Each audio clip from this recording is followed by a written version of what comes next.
সুপ্রিয় দর্শক শ্রোতা, আসসালামু আলাইকুম। সুইং ওয়ার্ক টিচিং চ্যানেলে আপনাদের স্বাগতম। আজ আমি আপনাদের সাথে শেয়ার করব কিচেন অ্যাপ্লন কাটিং এবং সেলাই। সো ভিউয়ার্স, আমি এই ভিডিওতে একদম সহজ নিয়মে দেখিয়েছি কিভাবে একটি অ্যাপ্লন কাটিং এবং সেলাই করবেন।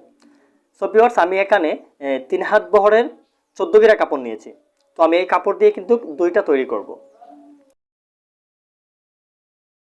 তো এই কাপড়টি হচ্ছে প্যান্টের কাপড়, এই যে টরের কাপড়, ঠিক আছে? এই যে দেখুন স্টিকার আছে টরের।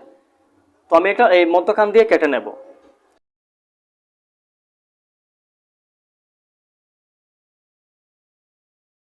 তারপর এক পার্ট সরিয়ে নেব আর এক পার্টে আমি কাটিং করব, যেহেতু আমি একটা তৈরি করে দেখাবো। তো এটাকে আমি এভাবে একটি বাস করে নেব।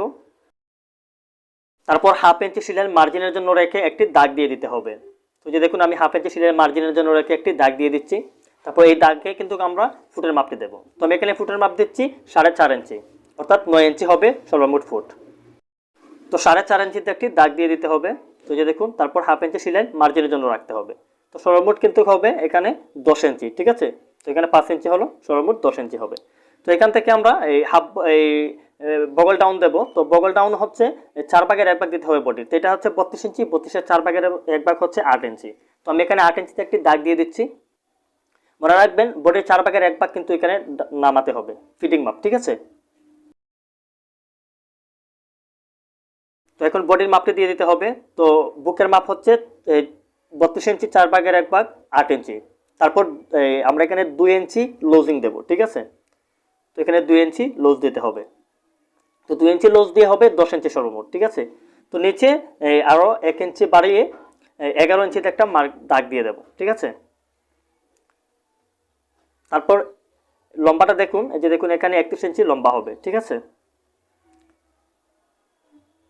তারপর এখানে আমি শেপ করে নেব, বগলের শেপটা দিয়ে দেবেন। তো আপনারা চাইলে সোজাও রাখতে পারেন, তবে একটু এভাবে চেষ্টা করে দিলে একটু ভালো হয়, গোল শেপটা করে নেবেন, ঠিক আছে? তারপর এই দাগটাকে আমরা একটু শেপ দিয়ে দেব।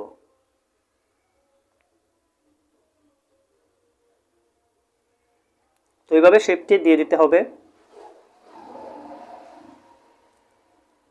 তারপর কেটে নেব। তোমার দাগ থেকে 2 সুতা পরিমাণ এক্সট্রা রেখে তারপর কেটে নেব। তো মনে রাখবেন, আপনি যদি অ্যাপ্লনে পকেট দিয়ে তৈরি করতে চান তাহলে কিন্তু 14 গিরা কাপড়ে হবে না, এক গজ কাপড় নিতে হবে। তো আমি এখানে যেহেতু 14 গিরা কাপড় নিয়েছি, আমি অন্য একটি কাপড় দিয়ে পকেটটি লাগিয়ে নেব, ঠিক আছে? তো এটা মনে রাখতে হবে। তো এই যে দেখুন, আমরা এখন এই পকেটের দাগটি দিয়ে দেব। তো আমরা এই ফুট থেকে আমরা 15 ইঞ্চি নিচে একটি দাগ দিয়ে দেব। তারপর এই দাগটিকে সোজা করে নেব। তারপর এই যে দেখুন, মিডিলের দাগ যে আছে সেখান থেকে কিন্তু একদম মিডিল করে আমরা বসাবো। তো আমি এখানে 3 ইঞ্চি, এদিকে 3 ইঞ্চি, অর্থাৎ 6 ইঞ্চি আমি পকেটের মুখটি রাখবো। তারপর এটা কিভাবে সোজা করে নেব দাগটিকে। তো পকেটের লম্বা হবে 7 ইঞ্চি, ঠিক আছে? তারপর এটাকে এভাবে দাগ দিয়ে দিতে হবে। তো আমি এই কাপড়টা দিয়ে ফিতা তৈরি করব। তো গলাতে একটি ফিতা হবে এবং দুনো সাইডে 2টা ফিতা হবে। তো আমি প্রথমেই গলার ফিতাটি কাটিং করছি। তো আপনারা এটা 1.5 ইঞ্চি পরিমাণ কেটে নেবেন। তারপর এই লম্বা রাখবো আমরা এখানে 20 ইঞ্চি। এই যে দেখুন, এই 20 ইঞ্চিতে আমরা কেটে নেব।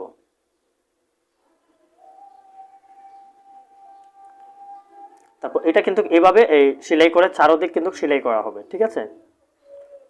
এই ফিতাটা কিন্তু এখানে লাগবে। তারপর এখানে একটা ফিতা এবং এখানে একটা ফিতা আমি লাগাবো। তো এই যে দেখুন, এখানে আমি নিয়ে নিচ্ছি। তো এটাও ঠিক 20 ইঞ্চি লম্বা নিয়ে নেবেন।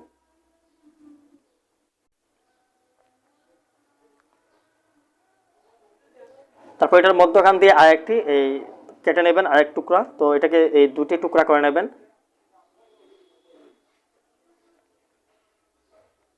একটা এদিকে লাগবে এবং একটা এ সাইডে লাগবে, ঠিক আছে? তাহলে চলুন আমি সেলাইটা দেখিয়ে দিচ্ছি।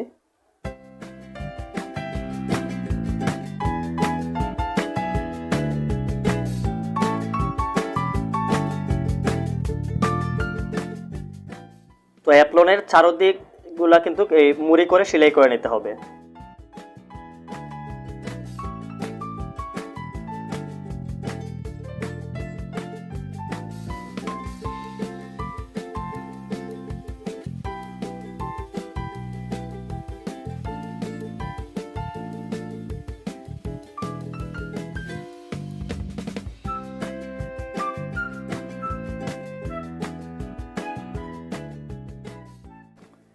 এইভাবেই মুড়িটা দিতে হবে।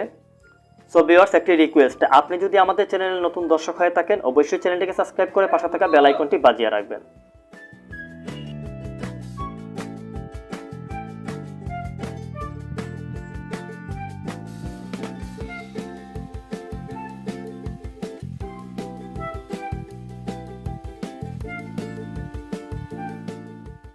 তো আমার চারদিক কিন্তু মুড়ি সেলাই দেওয়া হয়ে গেছে। তো এই যে দেখুন এইভাবে মুড়ি কিভাবে হয়েছে, এই যে দেখুন। তো আমি এটার চারদিকটি কিন্তু এই মুড়ি দিয়ে সেলাই করে নিয়েছি, ঠিক আছে। তো এখন আমরা এই জায়গাতে কিন্তু ফিতা লাগাবো। তো এই যে দেখুন আমি যে ফিতার জন্য নিয়েছিলাম 1.5 ইঞ্চি পরিমাণ, তো এটাকে আমি এইভাবে ভাঁজ করে নেব। তো এইভাবে ভাঁজ করে একটি ফিতা তৈরি করে নিতে হবে। তো এরকম সেম 3টি ফিতা আছে, 3টি ফিতা কিন্তু সেম একইভাবে করে নেবেন।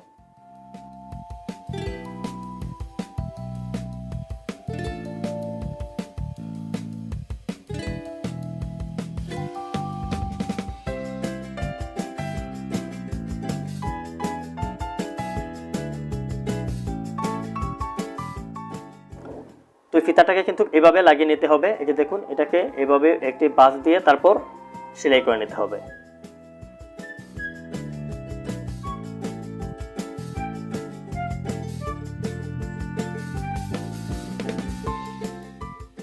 তারপর কাঁধের এই মাথাটাকেও কিন্তু ঠিক এভাবে মুড়ি দিয়ে সেলাই করে নিতে হবে। মুড়ি অর্থাৎ একটি বাঁশ করে নেবেন এইভাবে, তারপর এই কয়েকটি সেলাই দিয়ে দিবেন যাতে সেলাই না ছুটে, কয়েকটি বারটেক দিয়ে দিবেন এইভাবে।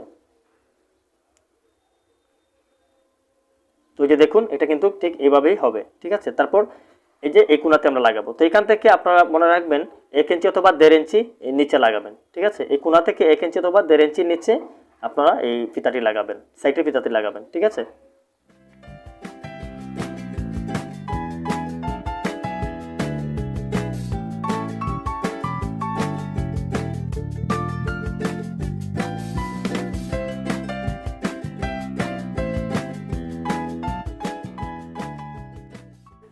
তো আমাদের দুনো ফিতাটাই কিন্তু লাগানো হয়ে গেছে। তো আমি এখন পকেটটি ফিটিং করব। তো যে দেখুন এখানে যেহেতু উল্টা দিকে দাগ হয়েছে সেজন্য আমি এটা কিভাবে একটি বাস করে এই দাগটা আমি এই বাউ সাইডে নিয়ে নেব, ঠিক আছে। এই যে দেখুন এদিকে এভাবে দাগটা নিয়ে তারপর স্কেল দিয়ে আপনারা চোখ দিয়ে টেনে নেবেন দাগটি।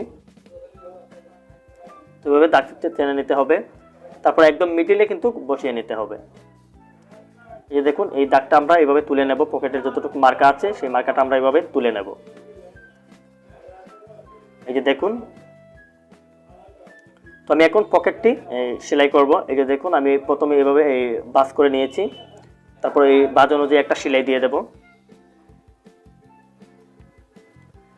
তো এইভাবে একটা সেলাই করে নিতে হবে। আপনারা যদি আয়রন থাকে তাহলে আয়রন দিয়ে প্রেস করে বাস করে নিতে পারেন বা এমনিতেও নিতে পারেন, কোনো সমস্যা নেই। তবে আয়রন দিয়ে বাস করলে এই বাসটা ভালো হবে, ঠিক আছে। তো যে দেখুন আমি এখন এটাকে অ্যাটাচ করে নেব। এই যে দেখুন এই দাগ অনুযায়ী আমি এটাকে বসিয়ে নেব।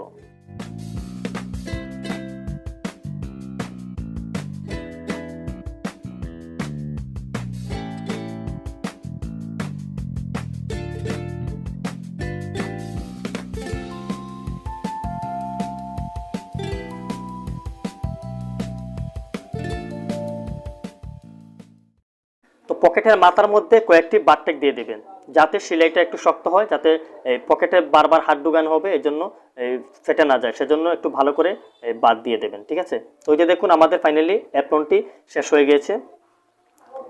তো এই যে দেখুন একদম পারফেক্টলি হয়েছে। তো আপনারা যদি এই নিয়ম অনুসারে অ্যাপ্রন কাটিং করেন তাহলে দেখবেন একদম পারফেক্টলি হয়ে যাবে। সো ভিউয়ার্স, এই পর্যন্তই ছিল আজকের এই ভিডিওটি। যদি ভিডিওটি ভালো লাগে অবশ্যই একটি লাইক করবেন এবং অন্যদের সাথে শেয়ার করবেন, এবং কিরকম ভিডিও দেখতে অবশ্যই কমেন্টের মাধ্যমে জানাবেন। চ্যানেল নতুন হয়ে থাকলে অবশ্যই সাবস্ক্রাইব করে রাখবেন। ভালো থাকবেন, সুস্থ থাকবেন, দেখা হবে নতুন ভিডিওতে। আসসালামু আলাইকুম।